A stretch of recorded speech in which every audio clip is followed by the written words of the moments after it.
سلام، خیلی خوش اومدید به چنل من. خیلی خوشحالم که بالاخره تونستیم به اولین ویدیو خودمون رو برسونیم. چه روزی هم انتخاب کردم برای این داستان. فردا امتحانات ترم دانشگاه شروع میشه و حس میکنم به قول گفتنی حرفی که میخوام بزنم خیلی خودم رو خالی میکنه و با ذهن راحت‌تری میتونم حداقل برای امتحانا راحت درس رو بخونم و حالا به هر صورت امتحان رو بدیم. ولی یه عذرخواهی باید بکنم به خاطر اینکه ویدیو دیر آپلود شد، به خاطر اینه که من این مدت یکم درگیر یه سری مشکلات شدم و یکی از کوچکتریناش هم که حالا همین میکروفون بود. همین میکروفون کوچیکمو دارم کار رو راه بندازه به قول گفتنی و تست آنچنانی باش نگرفتم. ولی بریم سراغ خود ویدیو. یه سری متن آماده کرده بودم که خیلی با قاعده و به ترتیب جلو برم، صحبت رو انجام بدم، ولی الان حس میکنم هرچی بی پرده تر این صحبت انجام بشه تأثیر بیشتری داره، چون در رابطه با موضوعیه که حالا همین 5 دقیقه پیش اسمش به فکرم رسید و اسم این موضوع یک سواله. دوست دارم بپرسم که تو از چی فرار میکنی؟ خب وقتی این سوال پرسیده میشه یعنی صحبت‌های زیادی قبل این سوال مطرح شده که ممکنه یکی از اونها این باشه که من خودم فرار میکردم از یک چیزی، دوستی داشتم که فرار میکرده از یک چیزی و حالا سوال اینه که تو داری از چی فرار میکنی. قبل اینکه جواب این سوالو بدیم باید این توضیحات قبلشو بگم بهتون. ببینید، فرار میتونه خیلی معنای مختلفی داشته باشه، فرار کردن از چیزهای مختلف. حالا معنای اولیه‌ای که به نظر ما میاد همیشه فرار کردن به صورت فیزیکی از یه اتفاقیه که دوست نداری برات پیش بیاد و تو ازش داری فرار میکنی. و معناهای دیگه‌ای که از این فرار میاد همیشه پایبنده به معنای اول، یعنی تو داری از یک اتفاقی فرار میکنی که این اتفاق و چیزی که ما میخوایم درباره‌اش صحبت کنیم یه چیز فکریه که دوست نداری اون اتفاق بیفته و سعی میکنی با روش‌های مختلف ازش فرار بکنی. خب به این صورته که حالا جلوتر با مثال سعی میکنم منظورم رو خیلی بهتر و واضحتر نشون بدم، ولی در کل یک سری دردها وجود داره، همون جوری که صادق هدایت میگه توی کتاب بوفکور. یک سری دردها هستن که ذره ذره شما رو میخورن و شما در نهایت متوجه میشین که چه بلایی سرتون اومده و هیچ کاری هم نمیتونید درباره‌اش بکنید. توی این فلسفه دارکی که صادق هدایت مطرح میکنه، شما همیشه سعی میکنی از موضوعی که شما رو آزرده کرده فرار بکنی، ولی در نهایت صادق هدایت میگه که شما با اون فرار کردن میمیری، در نهایت توی همون راه فدا میشی و قصه تموم میشه. و من نشستم به این فکر کردم، خب میدونید خیلی از تصمیمایی که ما توی زندگی میگیریم نتیجهش به قول گفتنی شاید مهم نباشه به اون صورت. مثلا ارنستو چه گوارا از آمریکای لاتین برگشت گفت که من تمام مردم آمریکای لاتین رو آزاد میکنم. همینجوری انقلاب چریکی که راه انداخت و اینا، نظرش این بود که حتی بعد چند سال فراتر از آمریکای لاتین تمام جهان رو از دست امپریالیسم آزاد میکنم. ولی خب چی شد؟ دیدیم که در نهایت با انقلاب کوبا بعدش داخل بولیوی خیلی راحت و سطحی یه مرگ خیلی بد به نظر من که در سطح خودش نبود و بدون احترام این مرگ رخ میده و میبینیم که چه گوارا به اون هدف نمیرسه. ولی چی میشه که هنوزه مردم درباره چه گوارا حرف میزنن؟ دلیلش اینه که چه گوارا توی راه رسیدن به اون هدف کشته شد. پس این خیلی مهمه که الان این مثال رو براتون زدم که مشخص باشه، میخوام تمیز بکنم بین دو تا چیز رو جدا بکنیم از هم دیگه. اینه که ما از خیلی چیزا فرار میکنیم، ولی ممکنه توی ذهنمون مثل خود چگوارا بدونیم که ممکنه آقا نتونیم کل دنیا رو نجات بدیم، نتونیم کل دنیا رو از زیر چنگال امپریالیست در بیاریم. حالا نمیخوام درباره چگوارا صحبت کنم و عقایدش، که حالا فکر کنم اون یه ویدیو جدا میشه، ولی اینو میخوام بهتون بگم که دلیل پایداری اسم این آدم این بوده که توی این راه فدا شده. و این فراری که توی ذهن ما شکل میگیره وقتی میگیم میخوایم فرار کنیم از یه موضوعی، فرد باید اینو مشخص بکنه برای خودش که آیا این فرار کردن ممکنه یا غیر ممکنه. یعنی این که شما قراره فرار بکنی و اون داستان رو پشت سر بذاری، یا قراره توی این فرار کردن که مداوم توی ذهنته ادامه دار باشه و آخر سر تو زندگیت بمیری با این فرار کردنه، که رسالتت میشه همین، که آخر سر بعد از مرگ وقتی از شما تعریف میکنن میگن این آدم توی این راه با این مشغله فکری که داشت تو سرش رو سعی میکرد همیشه ازش دور بمونه، آخر سر کشته شد و اون مشغله فکری هم بهش نرسید، ولی اینم همچنان نتونست ازش کامل قصر در بره. فهمیدین؟ این میشه یه مسئله بعدی میشه این که شما فرار بکنی و اون مسئله رو پشت سر بذاری و تمام. مثال بچگونه ترش میشه موقعی که مثلا یه دزد میره یه بانکی رو دزدی میکنه، ازش پولا رو برمیدارن، پلیس دنبالشونه. این دزد میتونه تا آخر عمرش اون پولایی که دزدیده در حال فرار باشه و هر لحظه تو ذهنش اینه که ممکنه الان یهو پلیسا منو بگیرن، ولی خب یه دزدی هم میتونه فرار رو بکنه و کامل کارش رو انجام بده و اون خاطره تموم میشه. فهمیدین؟ این چیزیه که من میخوام جدا بکنم. حالا اینو چجوری میام تو زندگی بذاریم؟ یه وقتایی هست همسنای خودم، حالا چیزایی که من دیدم از نزدیکای خودم، مثالایی که میزنم که میخوام واقعی باشه، قابل لمس باشه، اینجور مثالاست که با نزدیکانم انجام میدم. یه سری وقتا هست شما درگیر یه رابطه احساسی شدی و بعد از پایان اون رابطه یه کشمکشی توی ذهنت و قلبت وجود داره و این چیزی میشه که شما قراره ازش فرار بکنید. و حالا ممکنه که اون معنای اولیه که داشته باشه جونتو تهدید نکنه و مالتو تهدید نکنه و اینا، ولی ذهنتو داره تهدید میکنه. یه همچین مسئله پیش میاد و فرد شروع میکنه فرار کردن. اون چیزی که من میخوام همه داشته باشن و به نزدیکان، به دوستای خودم همیشه توصیه میکنم، اینه که بتونن این فرار رو قطعی بکنن. یعنی مثلا طرف 3 ماه 4 ماه عزادار اون داستانه، نمیدونه چی کار بکنه، دائما افسرده است و یه تلنگر کوچیک از طرف من که میگم آقا مثلا پاشو بریم یه گردشی، بریم یه سفری، یه باشگاهی بریم، یه کاریو مداوم یه مدت انجام میدیم و این خاطره به کل محو میشه. این میشه زمانی که فرار تکمیل شده، شما فرار کردی از اون داستان و پشت سر گذاشتیش.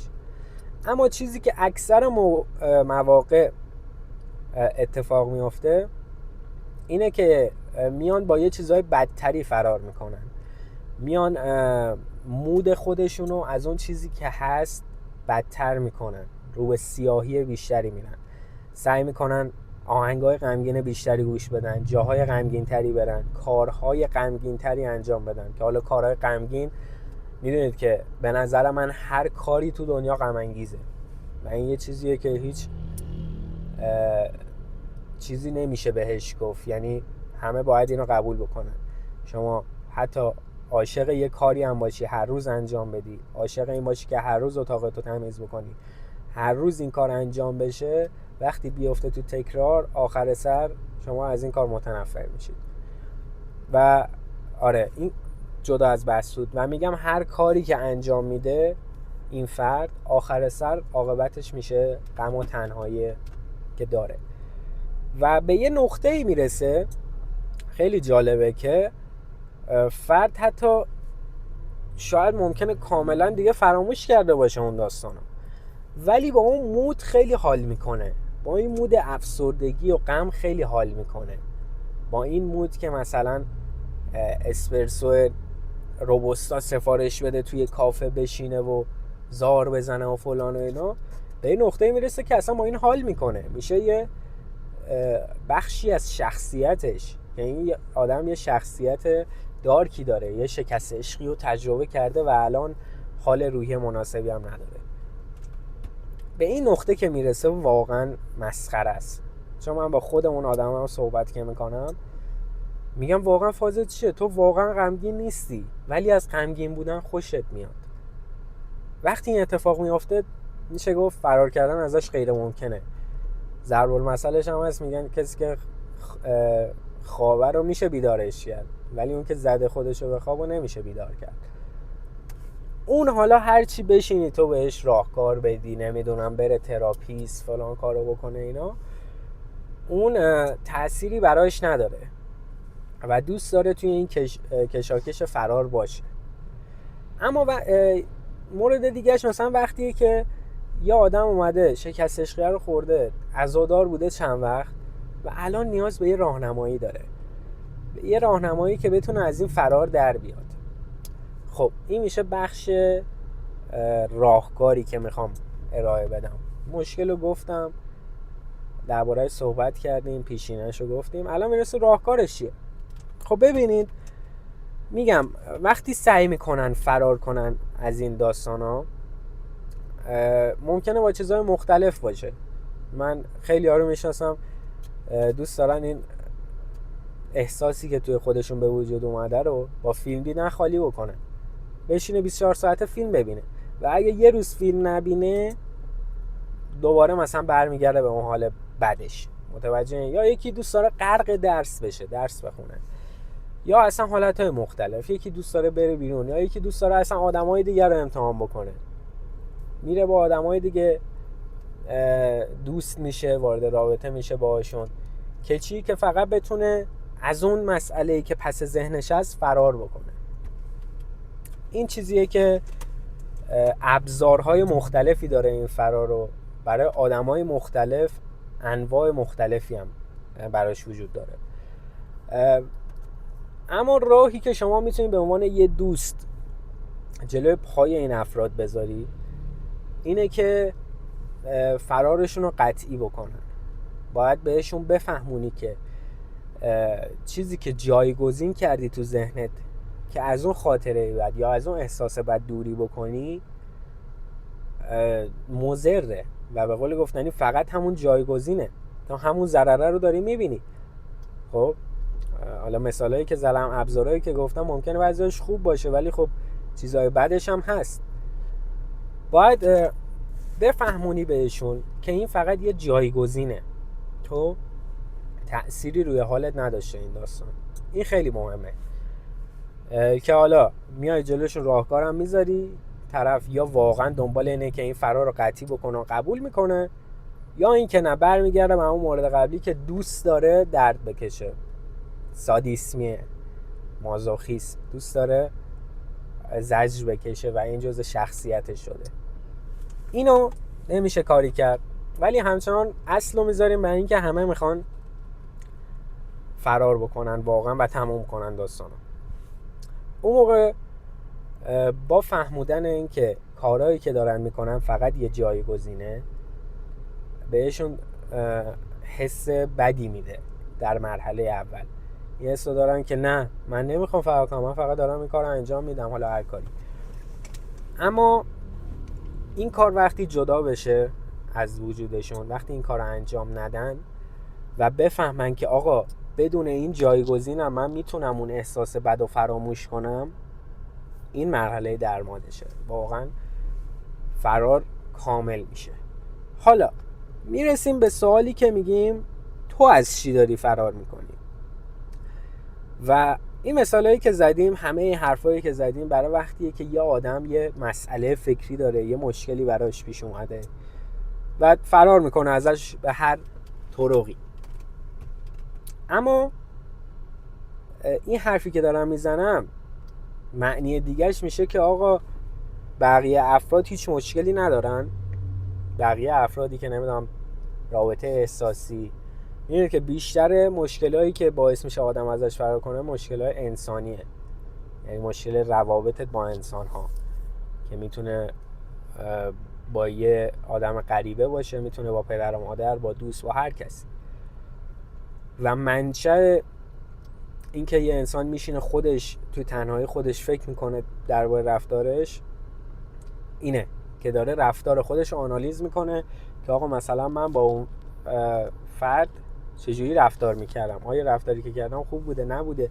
و این فکر کردن و کشامکشه باعث یه موضوع غم انگیز میشه و فرد باعث میشه که بخواد ازش فرار کنه. این داستانیه که پیش میاد. و بله، فرار کردن میتونه هم برای کسایی باشه که واقعا یه مشکلی دارن، یه مشکلی براشون پیش اومده در گذشته، یا میتونه برای کسایی باشه که واقعا مشکلی ندارن ولی همچنان تو زندگی یه چیزی ذهنشون رو درگیر کرده که گاهن حتی شاید مهمم نباشه تو زندگی طرف، میدونی، ولی همچنان درگیرشه. این فراریه که همه انسان ها دارن و فکر میکنم اکثر چیزهایی که ما توی جامعه میبینیم، اکثر رفتارهایی که توی جامعه میبینیم، آدمای مختلف چه اخلاقای خاصی دارن، میگن هیچ آدمی مثل اون یکی نیست، واقعا همینه. دلیلش چیه؟ چون هر کسی داره از یه چیزی فرار میکنه که خاصه. ممکنه مسخره باشه، ممکنه یه چیز قابل قبول باشه، ممکنه نباشه، ولی اینو به چش دیدم که میگم که حتی خود من، حتی تویی که داری این ویدیو رو میبینی، من نمیدونم حتی کسی تا الان ویدیو نشسته داره نگاه میکنه یا نه، واقعا توی مریضی اگه نشستی، ولی واقعا همه دارن از یه چیزی فرار میکنن. حتی منی که میشینم پشت این دوربین سعی میکنم حرفی رو بزنم که درباره‌اش فکر کردم و دوست دارم به اشتراکش بذارم. دلیلش چیه؟ دارم فرار میکنم از این که مثلا نیم ساعت 40 دقیقه دیرتر شروع کنم درس رو بخونم. برای مثلا من 2 ماه زمان داشتم که آقا اولین ویدیو رو بذارم، چرا امروز روز قبل امتحانات ترم باید اینو بذارم؟ دارم فرار میکنم ازش. یه چیز شخصیه، واقعا هم دارم میگم، هیچ پرده‌ای هم نیست که بخوام انکارش بکنم. ولی این فرار کردنه بازم همینه. من الان میتونم تمام حرفایی که زدم ویدیو رو قطع کنم، بگم خب من تونستم چند لحظه ای عزاداری بکنم به خاطر اتفاقی که بیفته، خودم آماده کردم، با یه جایگزینی بود و تمام، میشم درسامو میخونم. اما طبق حرفایی که زدی من میتونم بشینم تا صبح همینطوری ویدیو ضبط کنم و عشق بکنم با این ویدیو ضبط کردنه، عشق بکنم با این که دارم فرار میکنم از یه داستانی که ممکنه خیرمو بگیره فردا، ولی همچنان سمتش نرم. و این بودش بحثی که حس میکنم خیلی بنیادیه، این که باید بدونی که واقعا هر آدمی داره از یه چیزی فرار میکنه. از فردا شروع کن با هر آدمی که روبرو میشی، از تو مترو و تاکسی و خدا رو شکر تهران هم پر آدم مریض روانی، میشینی دقت بکن به رفتارشون، حرف بزن باشون. زبان چیه؟ زبان پرده برمیزند اسرارها، فکر کنم همین شعری بود اگه درست بگم. حرف بزن باهاشون و آدم واقعی نشون میدن که آقا داره از چی فرار میکنی، میدونی. و دوست دارم نکته دیگه ای که بگم این باشه که نباید اینجوری فکر کنی که فرار کردنه مثلا چیز بدیه. یعنی تو باید تو زندگیت فکر کنی که خب اوکی، من داشتم فرار میکردم تا الان علی بهم یه چیزو گفت، من واقعا داشتم یه لحظه حال میکردم با این فرار کردنه، دیگه نمیخوام فرار کنم. یا مثلا دنبال یه راهی بودم، دیگه راه رو فهمیدم، دیگه فرار نمیکنم. ولی من دارم میگم بعضی وقتا باید فرار کنی، میدونی. بیام توی یه مسئله مثبت‌تری اینو قرار بدم، یه زمانهایی برای پیشرفت تو باید فرار کنی از موقعیتت، از جایی که هستی، از لحاظ فکری باید فرار کنی. مثلا یه اتفاقی میفته، اینی که دارم میگم ممکنه یکم شخصی باشه، حالا شاید افراد خیلی خیلی نزدیک بدونن دارم در مورد چی صحبت میکنم.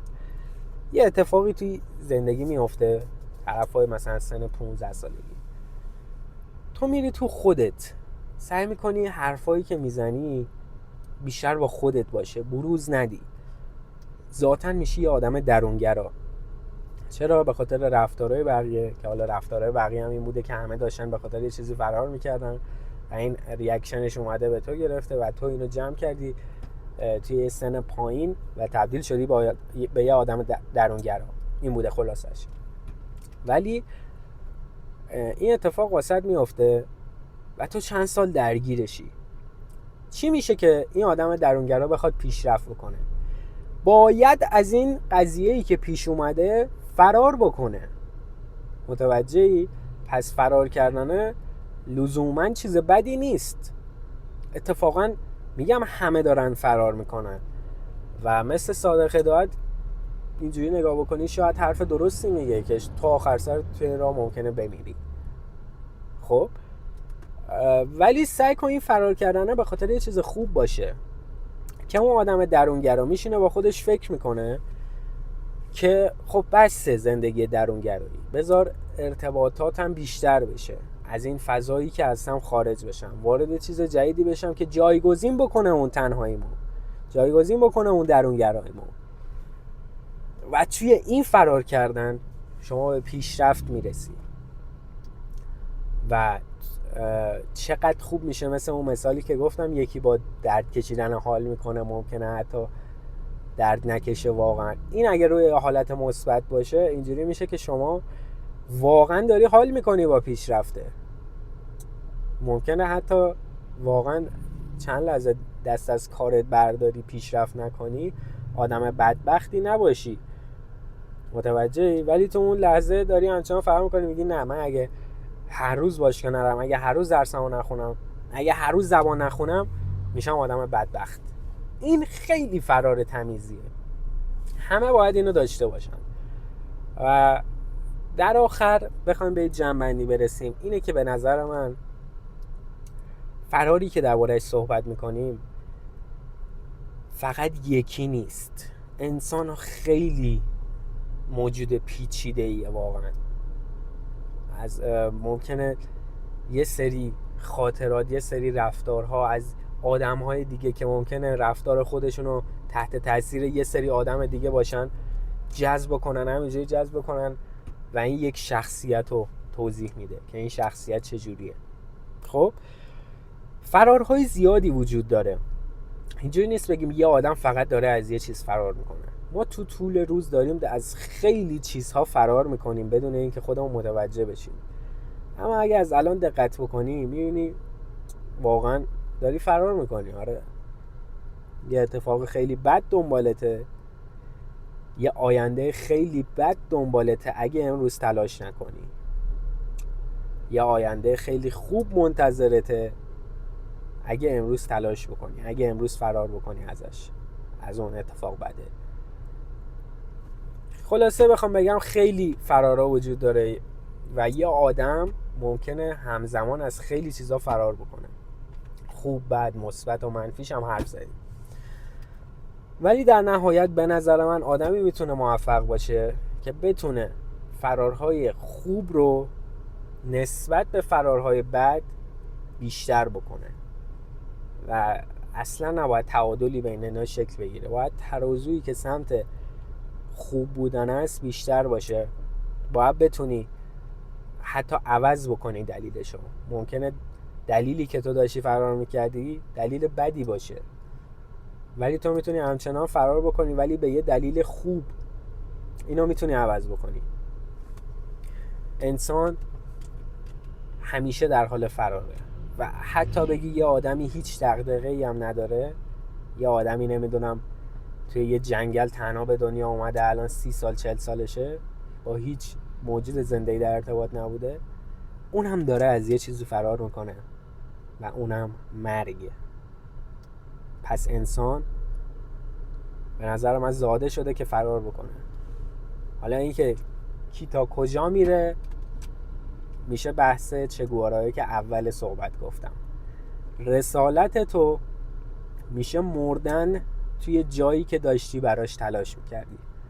ممکنه واقعا به اون هدف نرسی، ولی بعد از مرگت همه از این جمله باید یاد میکنن که توی این راه مرد. خیلی ممنون که این ویدیو رو تماشا کردید. خیلی از دوستان ممکن تماشا نکرده باشن، ولی کسایی که واقعا، بازم میگم یه بار فکر کنم وسطاش گفتم، اگه تا این لحظه هم که داریم میبینین که آخرش باشه، واقعا مریضید.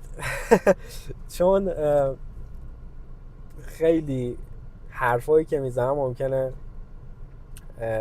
عامه پسند نباشه و یکم رادیکالی باشه. بخش تاریک یه انسان رو نشونت بدم. با خودت حرف میزنی، من دارم با کی حرف میزنم. الان این فایت کلاب انگار من میتونم این ویدیو رو قطع کنم و با هیچکی به اشتراک نذارم.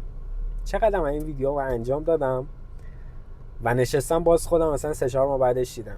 این واقعا آخرت فیلم فایت کلابه. این فیلم رو تماشا نکنید، یا اگر تماشا میکنید با وجود باشید و قبولش کنید. یه فیلم هم توصیه کردم و آرزوی سلامتی و تندرستی برای همتون دارم. امیدوارم بعد اینکه این ویدیو رو قطع میکنم برم واقعا درس بخونم و ایشالله که خیر هرچی که پیش بیاد ما تا آخرش هستیم.